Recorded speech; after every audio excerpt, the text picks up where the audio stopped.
میں اس کے گلے میں گولا سا اٹک گیا، آنکھیں چھلک پڑیں تو انتہائی بے بسی سے دانتوں سے نچلا ہونٹ کاٹنے لگی، لیکن وہ اس کی طرف متوجہ نہیں ہوا۔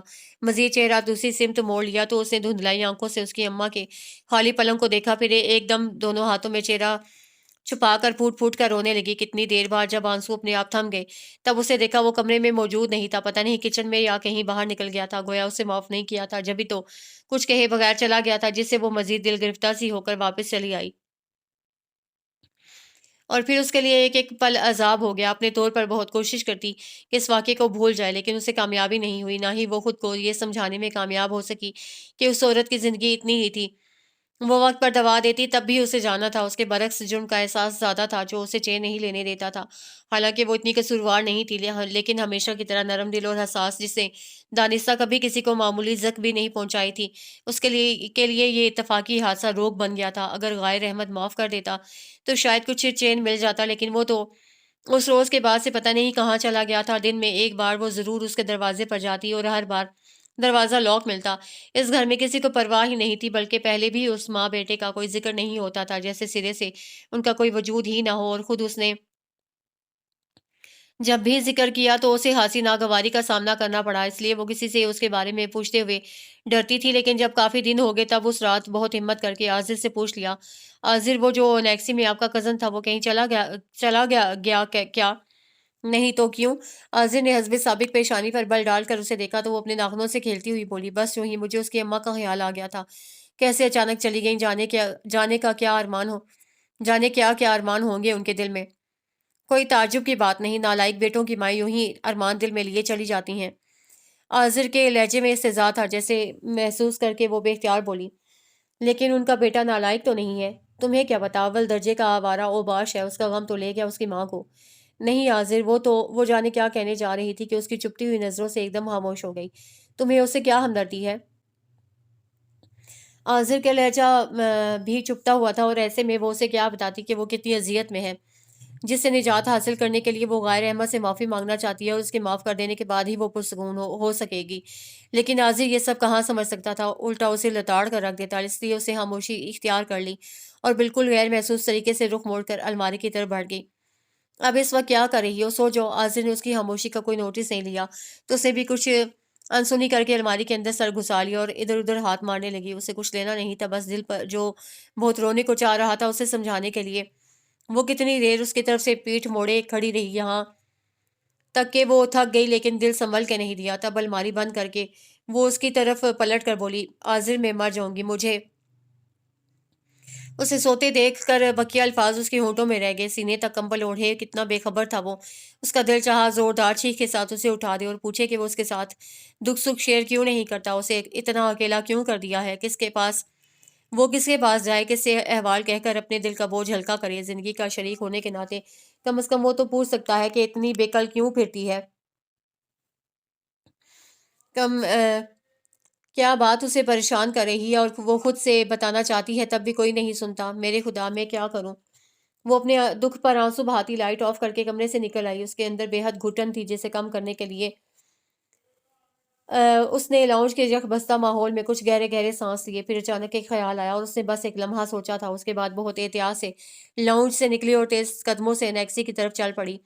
دن میں تو وہ نہیں ملتا تھا، اس وقت بھی اس کا دروازہ بند تھا۔ وہ پہلے مایوس ہوئی، پھر ہلکی سی دستک دے ڈالی۔ کون؟ فوراً پوچھا گیا تو اسے اپنے بے تحاشا دھڑکتے دل پر ہاتھ رکھ کر کچھ کہنے کے بجائے دوبارہ دستک دی، اور جس طرح فوراً پوچھا گیا تھا اسی طرح دوسری دستک کے ساتھ فوراً دروازہ کھلنے کے ساتھ ہی وہ ایک جھٹکے سے پیچھے ہٹا تھا۔ آپ؟ آئی ایم سوری، لیکن میں کیا کروں؟ دن میں آپ کو اس وقت نہیں آنا چاہیے تھا، پلیز۔ اس نے ٹوکنے کے ساتھ دروازہ بند کرنے کے لیے ہاتھ بڑھایا، لیکن اس سے پہلے وہ جلدی سے دہلیز پر پاؤں رکھ کر اندر داخل ہو گئی اور ایک بار پھر اس کے سامنے ہاتھ جوڑ دیے۔ مجھے معاف کر دیں، ورنہ میں مر جاؤں گی۔ آپ سوچ نہیں سکتے میں کتنی اذیت میں ہوں، خدا کے لیے مجھے اس اذیت سے نکال لیں، صرف آپ ہی نکال سکتے ہیں۔ بے تحاشا آنسوں کے ساتھ وہ کچھ بے ربط بول رہی تھی اور وہ آسانی سے سمجھ سکتا تھا، لیکن اس کا ذہن اول تو اس کی اس وقت آمد پر ہی کچھ معاف ہو گیا تھا۔ اس پر یہ خیال کہ کوئی آ گیا تو، اور اس تو کے بعد کا تصور ہی روح فرسا تھا، اس لیے وہ اس کی طرف صرف آواز سن رہا تھا، سمجھنے کی کوشش ہی نہیں کی کہ وہ کیا کہہ رہی ہے۔ میرا یقین کریں مجھ سے دانستہ کوتاہی نہیں ہوئی، پھر بھی آپ چاہیں تو مجھے سزا دے سکتے ہیں، میں ہر سزا کے لیے تیار ہوں، مجھ سے یہ اذیت برداشت نہیں ہوتی۔ آپ خاموش کیوں ہیں؟ کچھ تو کہیں۔ اس نے بہت عاجزی سے اس کا بازو تھام کر ہلایا تو وہ جو اس کی آنکھوں کے ساگر میں ڈوب رہا تھا چونکنے کے ساتھ ہی اسے سامنے سے دھکیل کر باہر نکلتا چلا گیا۔ غائر احمد اسے پکارنے کے لیے اس کے صرف ہونٹ ہل کر رہ گئے، آواز آنسوں میں ڈوب گئی، تو اپنی اس کوشش میں ناکامی پر وہ وہیں اس کی اماں کے پلنگ پر ڈہ گئی، اور بہت دیر بعد جب دل کچھ قابو میں آیا تب بوجھل قدموں سے واپس آئی تو لاؤنج میں سب کو بیٹھے دیکھ کر اس کے پیروں تلے سے زمین نکل گئی۔ ابھی پہلے نہ کردہ گناہ کی سزا تمام نہیں ہوئی تھی کہ دوسرا پل سے رات آ گیا تھا۔ کر آئی منہ کالا، میں پوچھتی ہوں کیا کمی ہے میرے بیٹے میں جو تم بھاگ بھاگ کر اس کے پاس جاتی ہو؟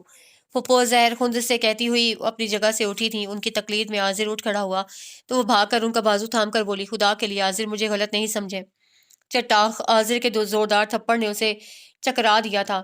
آنسو پلکوں میں ہی جم کر رہ گئے اور الفاظ ہونٹوں میں۔ میں نے پہلے ہی کہا تھا باہر سے آنے والی لڑکیاں ایک کے ساتھ نہیں رہ سکتی ہیں، لیکن تمہیں میری بات سمجھ میں نہیں آئی تھی۔ پھپھو عاذر سے مخاطب ہو کر اس کی ذات و کردار کے پر خرچے اڑانے لگی۔ اب دیکھ لیا تم نے اپنی آنکھوں سے، دن میں کتنی بار مجھے چکر دے کر ادھر جاتی ہے اور اب رات میں بھی اس کو چین نہیں ہے۔ اف اتنی ذلت، ایسی رسوائی، کاش زمین پھٹے اور وہ اس میں سما جائے۔ اس کا سر جھک گیا اور پلکوں پر جمے آنسو قطرہ قطرہ ٹپک کر کارپیٹ میں جذب ہونے لگے۔ پوچھو اس سے یہ وہاں کیا کرنے گئی تھی؟ پھپھو عاذر کو مزید اکسا رہی تھی اور وہ پوچھنے کے بجائے ایک دم اس کے بال مٹھی میں جکڑ کر بولا، ذلیل لڑکی، اس دو کوڑی کے شخص کے ہاتھوں میری عزت و غیرت نیلام کرتے تمہیں شرم نہیں آئی؟ بھول گئی تم کہ یہ ناروے نہیں پاکستان ہے؟ یہاں وہ کچھ نہیں ہوتا جو تم وہاں کر آئی ہو۔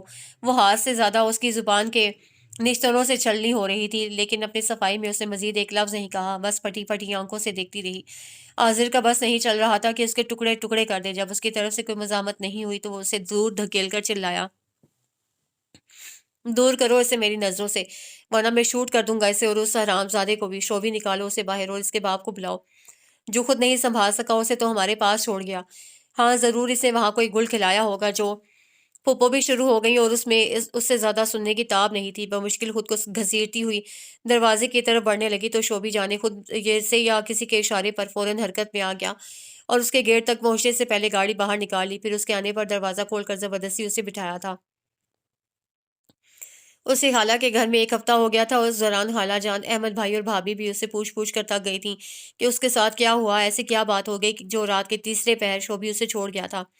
لیکن اس کے ہونٹوں پر چپ کی ایسی مہر لگی تھی جو ٹوٹ کے نہیں تھی، اس لیے نہیں کہ اسے کوئی گناہ کیا تھا یا اپنے کیے پر شرمندہ تھی، بلکہ پھپھو اور سب گھر والوں سے زیادہ عاذر کی بدگمانی نے اسے اپنی ہی نظروں میں گرا دیا تھا۔ کتنا مان تھا اسے اس شخص پر جس کی محبت میں وہ سب کے بدصورت رویوں کو برداشت کر رہی تھی، اور اس نے تصدیق کی ضرورت ہی نہیں سمجھی بلکہ چھوٹے ہی کہہ دیا کہ وہ اس کی عزت و غیرت نیلام کر آئی ہے۔ اف، اتنا بھیانک الزام، اور اتنے یقین کے ساتھ کہ وہ اپنی بقیہ ساری زندگی کی تپسیا سے بھی اسے نہیں دھو سکتی تھی، پھر وہ کیوں اپنی بے گناہی کی قسمیں کھائے؟ وہ سارا وقت سوچتی اور کرتی رہتی، اور اس کے اندر دکھ تو تھا، ساتھ تنفر بھی شامل ہونے لگا تھا، اور اسی تنفر میں اس نے تہیہ کر لیا تھا کہ وہ اپنی صفائی میں ایک لفظ نہیں کہے گی۔ عاذر کو خود اپنے کہے پر نادم ہو کر آنا ہوگا، اور وہ نہیں آیا۔ وہ تو نہیں آیا، ناروے سے ڈیڈی آ گئے۔ پتہ نہیں پھپھو نے انہیں کیا کہہ کر بلایا تھا، اور وہ سیدھا آئے بھی انہی کے پاس سے، اس لیے کہ انہیں نہیں معلوم تھا کہ وہ خالہ جان کے گھر ہیں، ورنہ شاید پہلے اس کے پاس آتے اور اسے تمام حالات سنتے۔ اب پھپھو نے جانے ان سے کیا کہا تھا جو وہ اس کے پاس آئے تو ناراض سے تھے۔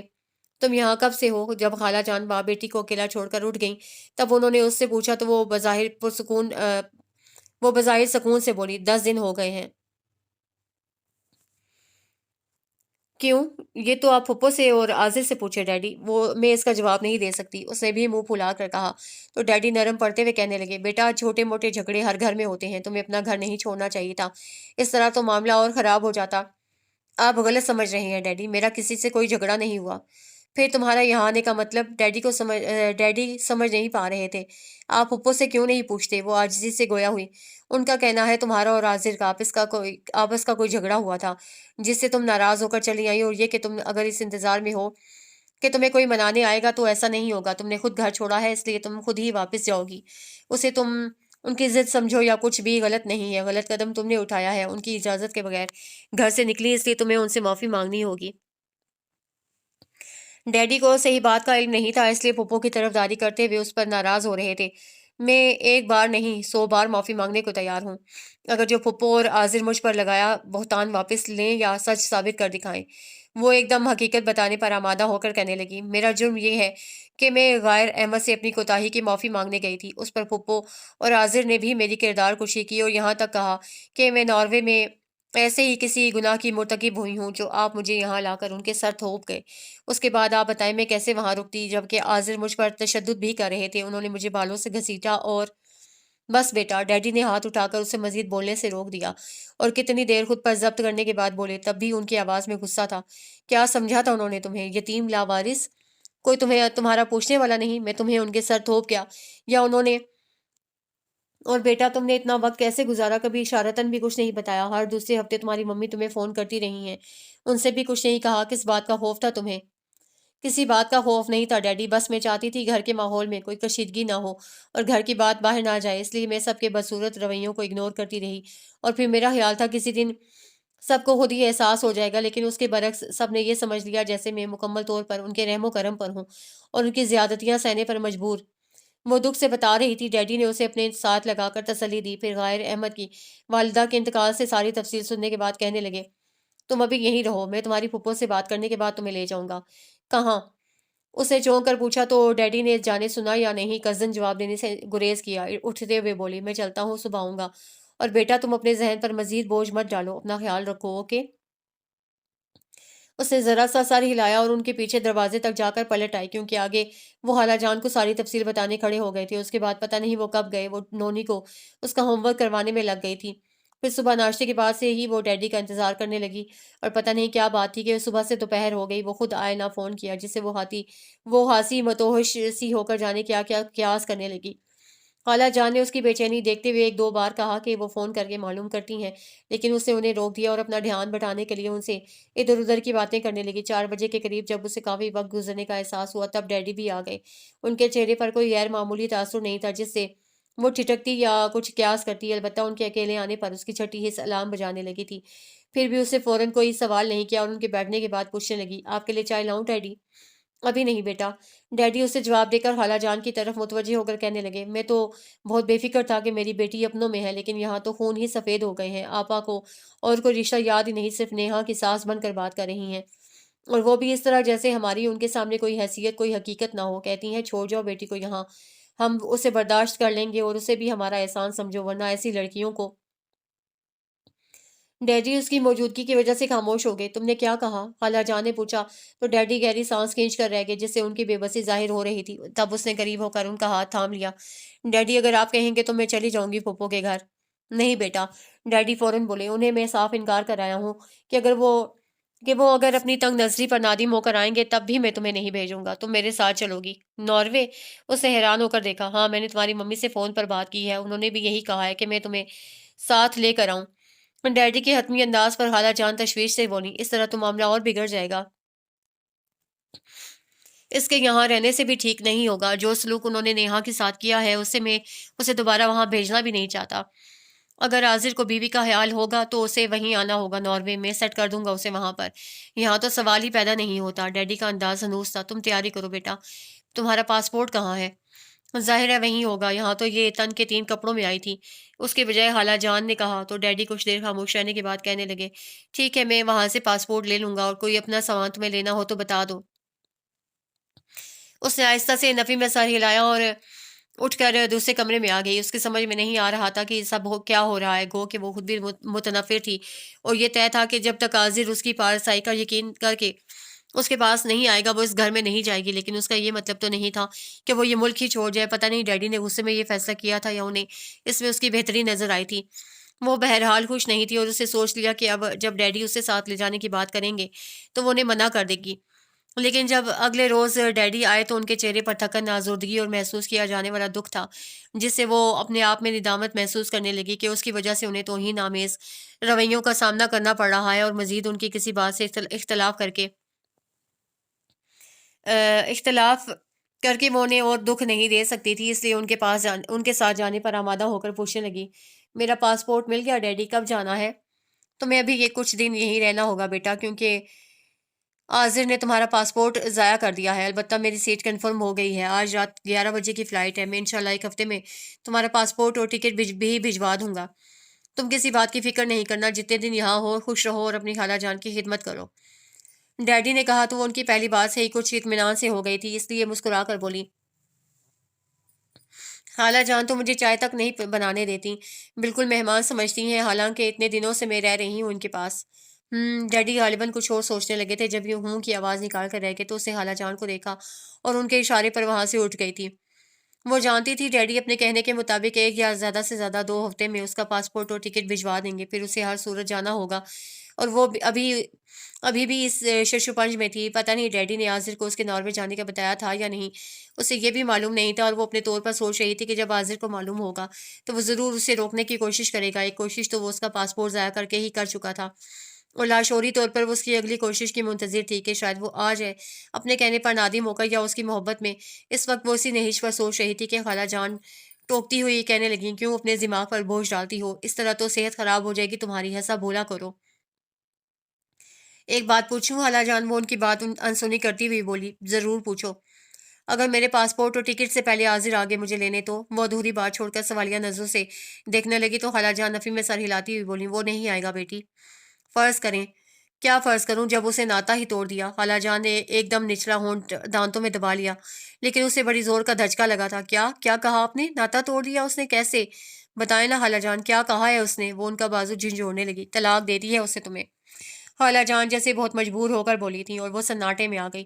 کیا کرے بیٹی، سب نصیب کی بات ہے، خیر تم اسے جی کا روگ نہ بناؤ، اللہ سلامت رکھے تمہارے ماں باپ کو، تمہارے لیے کوئی کمی تھوڑی ہے۔ خالہ جان اب اسے تسلی دینے لگی تھی اور اس کی آنکھیں جل تھل ہو گئیں۔ نہ بیٹی رو نہیں۔ خالہ جان نے اس کا سر اپنی گود میں رکھ لیا تو وہ پھوٹ پھوٹ کر روئی۔ میں تو سجیلا آپی کی شادی میں آئی تھی، اور شاید یہ ایک بہانہ تھا، اصل میں تو میرے تقدیر میں یہ سب لکھا تھا، اور کاتب تقدیر کے لکھے کو کون ٹال سکتا ہے۔ اسی رات بہت رو چکنے کے بعد اس کی سوچیں اس رخ پر بہہ نکلیں تو اس نے سب کے قصور معاف کر دیے، لیکن اپنی قسمت سے وہ ابھی بھی شاکی تھی کہ اس نے تو کبھی کسی کا برا نہیں سوچا تھا، پھر اس کے ساتھ ایسا کیوں ہوا؟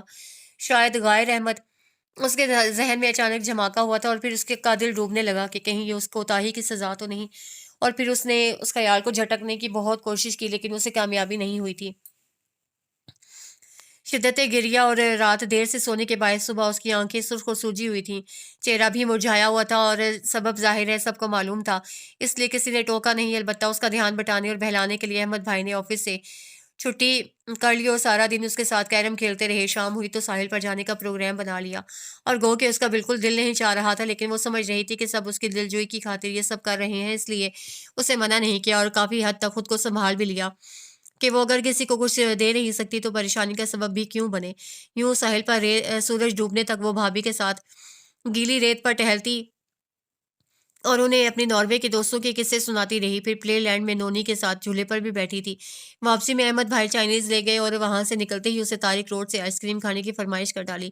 اس وقت اسے خود نہیں معلوم تھا کہ اس کے منہ سے طارق روڈ کیوں نکلا۔ جب احمد بھائی گاڑی پار کر کے اتر گئے تب ان کے پیچھے دیکھتے ہوئے اسے اپنا یہاں آنا سمجھ میں آیا تھا۔ بھابھی پتہ نہیں کیا کہہ رہی تھی، اسے سنا ہی نہیں، اور انہیں ابھی آتی ہوں کہتی ہوئی فوراً اتر کر اس دکان کی طرف چل پڑی جہاں ایک بار اسے غائر احمد کو دیکھا تھا۔ وہاں ابھی بھی کوئی بڑے سے ڈیپ فریزر کے اندر جھانکا غالباً آئس کریم نکال رہا تھا۔ وہ شیشے کے کارنر پر ہاتھ جما کر اسے دیکھنے کی کوشش کرنے لگی۔ کچھ دیر بعد جب وہ سیدھا ہو کر پلٹا تو اس کا زور زور سے دھڑکتا ہوا دل ٹھہر گیا، اور کچھ مایوسی سے اس کی نظریں دکان کے اندر ادھر ادھر بھٹکنے لگیں۔ بی بی جی آپ کو کیا چاہیے؟ سیلز مین نے کسٹمر سے فارغ ہو کر اس سے پوچھا تو بے اختیار اس کے ہونٹوں سے گہری سانس خارج ہوئی، اور پہلے نفی میں سر ہلایا، پھر خیال آنے پر رک کر پوچھنے لگی، وہ غائر احمد نہیں آیا آج؟ کون غائر؟ سیلز مین سرسری انداز میں پوچھ کر دوسرے کسٹمرز کی طرف متوجہ ہو گیا تھا۔ سنیں وہ یہاں کام کر رہے تھے، اسے پکار کر کہنا پڑا، سوری میں نہیں جانتا، ادھر سے معلوم کر لیں۔ سیلز مین نے کاؤنٹر کی طرف اشارہ کیا تو اس نے کاؤنٹر پر آ کر جلدی غائر احمد کا حلیہ بتا کر اس کے بارے میں پوچھا۔ وہ تو 6-8 مہینے پہلے یہاں تھا، پھر غالباً اسے جاب مل گئی تھی تو وہ یہاں سے چھوڑ گیا تھا، کاؤنٹر پر بیٹھے مینیجر نے بتایا تو وہ مایوسی سے میں گھر کر بولی، کچھ اتا پتا؟ میرا مطلب ہے کہاں جاب ملی تھی انہیں؟ شاید اسٹیل مل۔ مینیجر نے یقین سے نہیں کہا تھا، پھر بھی وہ دل ہی دل میں اسٹیل مل کا ورد کرتی ہوئی واپس آئی تو احمد بھائی جھوٹے ہی بولے، بیٹا کچھ لینا تھا تو مجھ سے کہتی، اسٹیل مل کہاں ہے؟ جو بات اس کے اندر تھی وہی زبان پر آ گئی، اسٹیل مل؟ احمد بھائی حیران ہوئے، خیریت وہاں کیا کام ہے؟ بتاؤنگی، وہ کہہ کر گاڑی میں بیٹھ گئی۔ پھر گھر آتے ہی وہ احمد بھائی کو غیر احمد کے بارے میں بتا کر ان کی منتیں کرنے لگی کہ وہ اس کے بارے میں اسے معلوم کر کے دیں، کیونکہ جانے سے پہلے وہ ایک بار پھر اسے معافی مانگنا چاہتی ہے، اور اگر وہ ایسا نہ کر سکی تو اسے ناروے جا کر بھی چین نہیں آئے گا، اور وہ اپنی زندگی میں آنے والی ہر مشکل، ہر آزمائش کو اسی واقعے سے منسوب کرتی رہے گی جس پر احمد بھائی نے اسے وعدہ کر لیا، لیکن اسے سمجھانے سے بھی باز نہیں رہ سکے کہ اسے اس واقعے کو خود پر تاری نہیں کرنا چاہیے۔ اور وہ کیا کرتی، ہمیشہ سے ایسی ہی نرم دل تھی، ورنہ یہ سوچ سکتی تھی کہ غیر احمد کی وجہ سے اس کی زندگی تباہ ہوئی، وہ اگر پہلی ہی بار ہی معاف کر کے اسے احساس جرم سے نکال لیتا تو دوبارہ اسے اس کے پاس جانے کی نوبت ہی نہ آتی۔ لیکن اس کے برعکس وہ بھی خود کو قصوروار سمجھ رہی تھی، اور اسے سوچ لیا کہ اگر احمد بھائی اس کے بارے میں معلوم کرنے میں ناکام ہو گئے تو وہ پھپھو کے گھر فون کر کے ان سے یا انیلا سے کہہ کر اسے بلوا لے گی، کو کہ اسے اس کی پوزیشن مزید خراب ہونے کا ڈر تھا، لیکن اب اسے اس کی پرواہ بھی نہیں تھی۔ پھپھو اور ان کے گھر والے کچھ بھی سمجھتے رہیں، وہ جب زندگی کی بازی ہار چکی تھی تو پھر باقی کیا رہ جاتا تھا۔ بہرحال تیسرے دن احمد بھائی اسے غیر احمد کے آفس کا نمبر تھماتے ہوئے بولے تھے، میں نہیں سمجھتا کہ اس شخص کے دل میں تمہارے خلاف کوئی بغض ہوگا، پھر بھی تم چاہو تو اپنا اطمینان کر لو۔ اور وہ یہی چاہتی تھی، اس لیے اگلے روز احمد بھائی کے آفس جانے کے بعد جب بھابی معمول کے کاموں میں مصروف ہو گئیں تو وہ لابی سے ٹیلی فون سیٹ اٹھا کر ڈرائنگ روم میں آ بیٹھی اور نمبر ڈائل کرتے ہوئے اپنے ذہن میں وہ الفاظ دہرانے لگی جو اسے غیر احمد سے کہنے تھے۔ ہیلو، ادھر سے چوتھی بیل پر ریسیور اٹھایا گیا تھا۔ جی، مجھے غیر احمد سے بات کرنی ہے۔ میں ان کی وہیں پر اٹک گئی، اور اچھا ہوا جو ادھر جو بھی تھا اسے نوٹس نہیں لیا اور ہولڈ کرنے کا کہہ دیا۔ پھر چند لمحوں بعد اس کی آواز سنائی دی تھی، ہیلو، کون؟ میں ہوں نیہا۔ اسے بہت سنبھل کر ابھی اسی قدر کہا تھا کہ ادھر سے وہ بول پڑا، اب اور کیا چاہتی ہیں آپ؟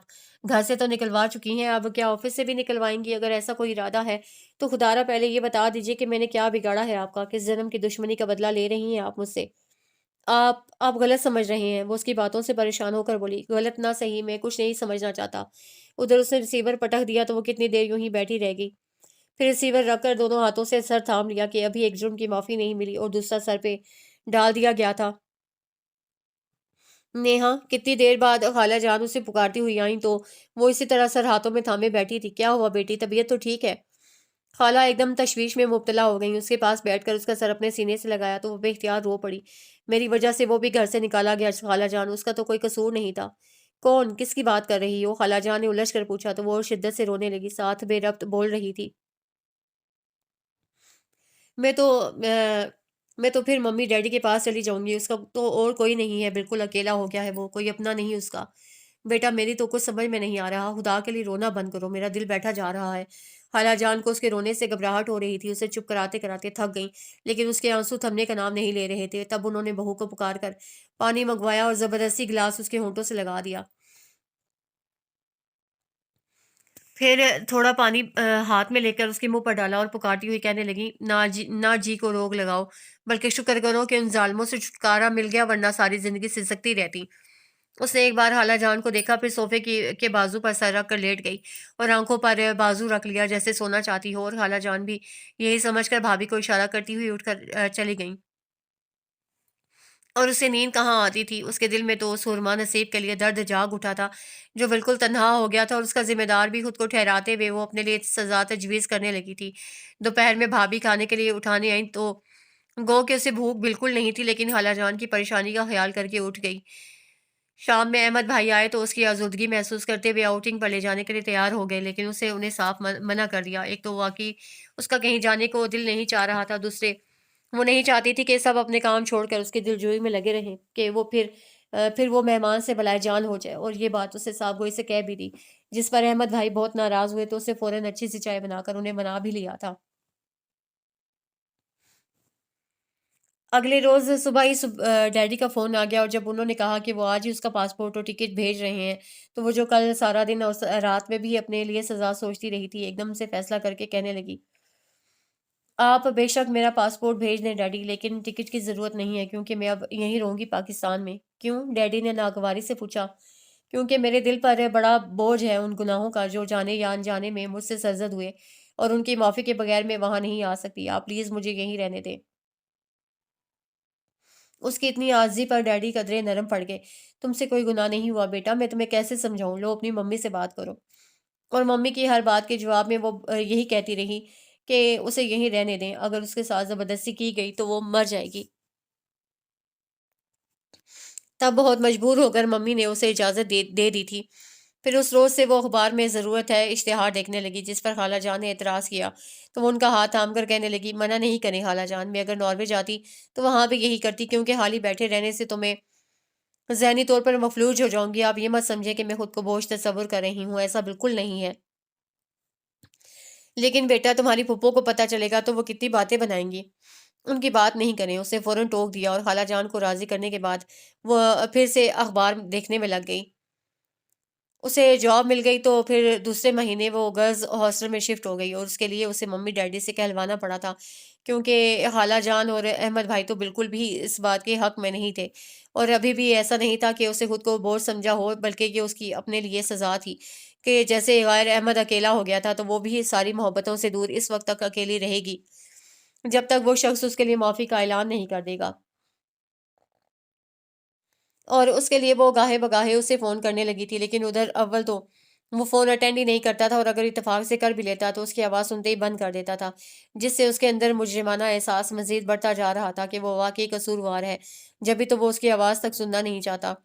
یوں ہی کتنے دن، ہفتے، مہینے گزر گئے۔ وہ صبح 8 بجے آفس کے لیے نکلتی تو پھر شام 6 بجے اس کی واپسی ہوتی تھی۔ اس کے بعد وہ اور کہیں جانے کے قابل ہی نہیں رہتی تھی، اور جو ہاسٹل میں دوسری لڑکیاں تھیں ان کے ساتھ بھی اسے کوئی زیادہ ربط نہیں رکھا تھا، بس ڈائننگ ہال میں سرسری انداز میں سب کے ساتھ ہیلو ہائی کر لیتی، حالانکہ وہ ہمیشہ سے بہت محبت کرنے والی اور دوست بنانے میں اپنا ثانی نہیں رکھتی تھی، لیکن یہاں وہ مجبور تھی۔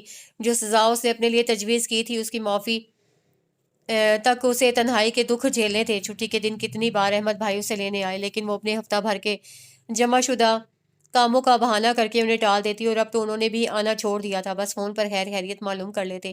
ظاہر ہے ہر بات کی ایک حد ہوتی ہے، وہ جب خود ہی اتنی پابند ہو کر رہ گئی تھی تو پھر کوئی کہاں تک اس کا ساتھ دیتا۔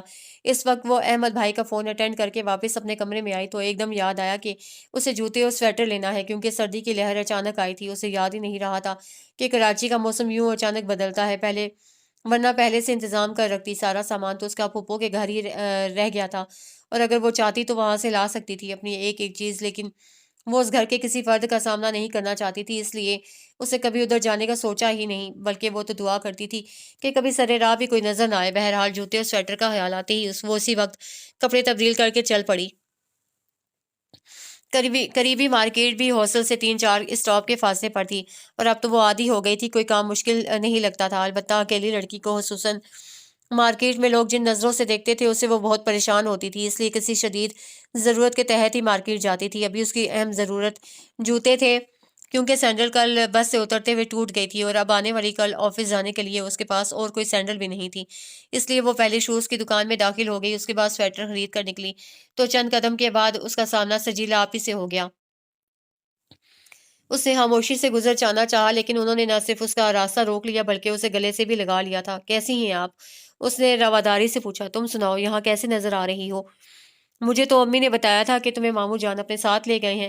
سجیلا آپی کی بات کا اس نے کوئی جواب نہیں دیا تو ایک لہجہ توقف سے وہ خود ہی کہنے لگی، تمہارے ساتھ جو کچھ ہوا اس کا مجھے بہت افسوس ہے۔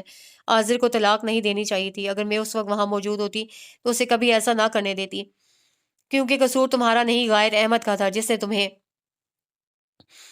عاذر جیسے شکی القلب انسان کے چنگل سے نکالا، اور اس کے لیے میں تعمر اس کی احسان مند رہوں گی۔ وہ فوراً ان کی بات کاٹ کر کہتی ہوئی تیز سے اس قدموں سے چل پڑی تھی۔ پھر رات دیر تک وہ اپنے آپ پر جھنجھلاتی رہی، غصہ بھی آ رہا تھا کہ اس نے سجیلا آپی کو کچھ کہنے کا موقع ہی کیوں دیا، گو کہ وہ شروع سے باقی سب گھر والوں سے مختلف تھیں، لیکن تھیں تو اس گھر کی فرد ہی، جبھی تو اسے ہمدردی میں بھی یوں جتا رہی تھیں جیسے واقعی اسے کوئی گناہ سرزد ہوا ہو۔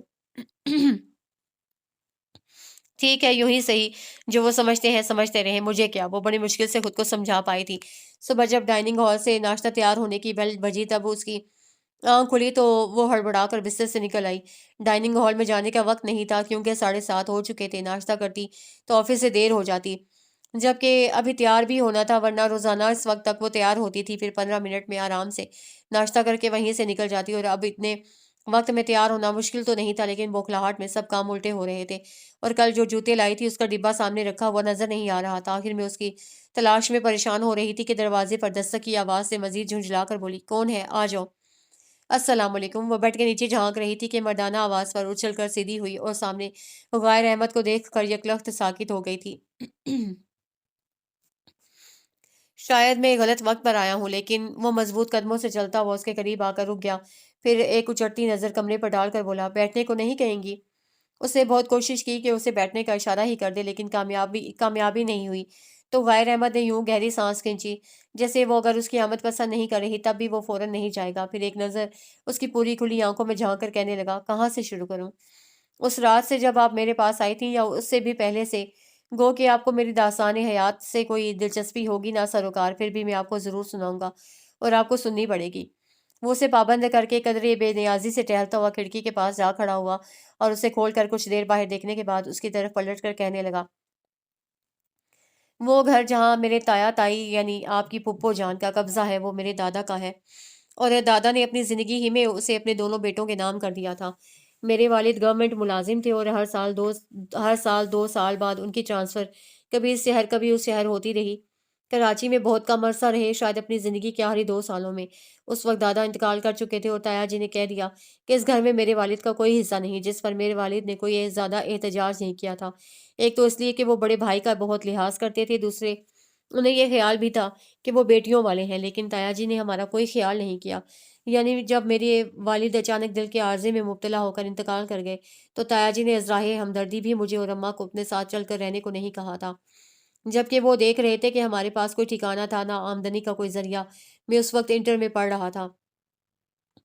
بہرحال میری اماں کی منتوں کا تو ان پر کوئی اثر نہیں ہوا، لیکن جب لوگ ملامت کرنے لگے تب انہوں نے ہمیں اس شرط پر انیکسی میں رہنے کی اجازت دے دی کہ میں تعلیم چھوڑ کر جلد سے جلد کسی کام سے لگ کر اپنا الگ انتظام کر لوں گا، اور میں ضرور ایسا ہی کرتا اگر جو وہ گھر واقعی صرف تایا جی کا ہوتا، انہوں نے اپنی محنت سے بنایا ہوتا۔ پھر بھی میرا مستقل وہاں رہنے کا کوئی ارادہ نہیں تھا، اور نہ ہی یہ خیال کہ میں اس میں اپنی شراکت کا دعویٰ کروں گا، لیکن انہیں شاید بلکہ یقیناً یہی خدشہ تھا، اس لیے وہ جلد سے جلد ہمیں وہاں سے نکالنا چاہتے تھے، اور اس کے لیے انہوں نے بہت غلط طریقہ اختیار کیا کہ لوگوں میں مجھے آوارہ، اوباش، نکما اور جانے کیا کیا مشہور کرنے لگے، جس سے مجھے بھی ضد ہو گئی کہ میں جب تک اپنی تعلیم مکمل کر کے اچھی جاب حاصل نہیں کر لوں گا اس گھر سے نہیں نکلوں گا۔ اور میں نے اماں کو بھی سمجھا دیا، لیکن وہ بیچاری تائی جی کی بد زبانی اور بد کلامی سے خائف رہتی تھی۔ وہ چند لمحوں کے لیے خاموش ہو کر اسے دیکھنے لگا اور اس کے نظریں جھکانے پر چونک کر مزید گویا ہوا۔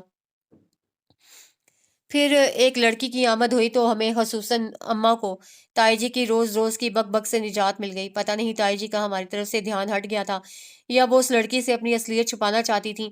بہرحال ہم ماں بیٹے نے بہت عرصے بعد سکون کا سانس لیا تھا، اور اس کے لیے میں اس لڑکی کا شکر گزار تھا جو نرم ہوا کی مانند کبھی دستک دے کر اور کبھی بنا دستک دیے چلی آتی تھی، اور جتنی معصوم تھی اتنی ہی بے خبر۔ اسے پتہ ہی نہیں چلا کہ اس کی نرم دستک پر کتنے دروازے کھلتے تھے۔ وہ اپنی دھن میں جیسے آئی ویسے ہی چلی بھی گئی۔ مجھے اس کے جانے کا اتنا دکھ نہیں تھا جتنا اس بات کا کہ وہ ان لوگوں سے ناتا جوڑ بیٹھی تھی جن میں انسانیت، شرافت، یہاں تک کہ مروت بھی نام کو نہیں تھی، جبکہ وہ بڑی محبت کرنے والی حساس لڑکی تھی۔ میں اکثر یہ سوچ کر پریشان ہو جاتا تھا کہ ان ظالموں کے ہاتھوں اس کی معصومیت تار تار نہ ہو جائے، اور ایسا کچھ دیکھنے سے پہلے میں وہاں سے نکل جانا چاہتا تھا۔ اس کے لیے میں نے جاب کی کوششیں تیز تر کر دیں، اور میں نے اماں سے بھی کہہ دیا تھا کہ اب وہ یہاں سے چلنے کی تیاری کریں، اور انہوں نے واقعی تیاری کر لی کہ جب میں جاب ملنے کی خوشخبری لے کر آیا وہ اسی وقت اپنے سفر پر روانہ ہو گئی۔ اس وقت کچھ دیر کو مجھے بھی یہ خیال آیا تھا کہ اس لڑکی نے اماں کا خیال نہیں کیا ہوگا، لیکن میں زیادہ دیر اسے الزام نہیں دے سکا کیونکہ میں جانتا تھا کہ اسے اماں کے پاس آنے سے روکنے والے کتنے ظالم ہیں، اور ان ظالموں کے لیے میرے دل میں اتنی نفرت بھر گئی تھی کہ جب تیسرے دن وہ لڑکی مجھ سے اپنی کوتاہی کی معافی مانگنے آئی تو اس وقت میں اسے صرف آزر کی بیوی کی حیثیت سے دیکھ رہا تھا۔ جب ہی مجھے اس کے رونے تڑپنے پر ایک گنا سکون محسوس ہو رہا تھا، اور میں چاہتا تھا کہ آزر آ کر دیکھے کہ اس کی بیوی اس شخص کے قدموں میں بیٹھی ہے جسے وہ ہر مقام پر ذلیل کرتا رہا ہے، اور اس سے پہلے کہ میں اپنی اس خواہش کے ہاتھوں مغلوب ہوتا وہاں سے نکل گیا تھا۔ پھر جب اپنے اندر کے تلاطم کو دبا کر واپس آیا تو وہ نہیں تھی۔